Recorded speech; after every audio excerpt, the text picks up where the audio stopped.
xibaar yu wér te wóor ca tàng ba abonnez-vous pour ngeen di mën di jot suñuy vidéo. dal leen ak jàmm seen chaîne bi di Buzz 221 HD. kii di Ndeye Saly Diop Dieng di ancien ministre de la République ci régime président Macky Sall démb ginnaaw bañ ko ooloo woon ba noppi daal di koy déglu ci haute cour de justice bam ci paree dañ ko daal di bàyyi mu dem daal di ñibbi daal di ñibbaaleeg benn liberté provisoire buñ jël daal di koy teg ci ndoddam. si li ni mel kii di Ndeye Saly Diop Dieng lu sababoon démb ñu daal di koy oo ci haute cour de justice moom mooy que ne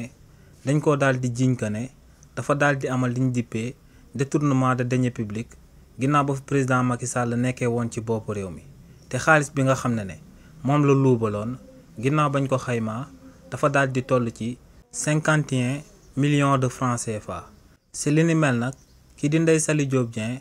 ginnaaw ba mu taxawee ci haute cour de justice document yu ñu andi te mu firndeel que ne kookee dafa daal di laale ci alal bi nga xam ne sénégalais yëpp ñoom ñoo ko daal di bokk moom ci wàllu boppam amul yeneen document yu koy contesté te loolee moom moo sababoon ñu reconnaître doon ko coupable jëmale ko ci 50 millions de francs CFA yooyee mu luubaloon ginnaaw ba fu président Macky Sall nekkee woon ci bopp réew mi te mu concerné woon fonds Covid 19 bi. ginnaaw ba li ni mel amee nag kookee di Ndeye Saly Diop Dieng dafa obligé woon démb daal di décaisser lu tolloog 57 millions de francs CFA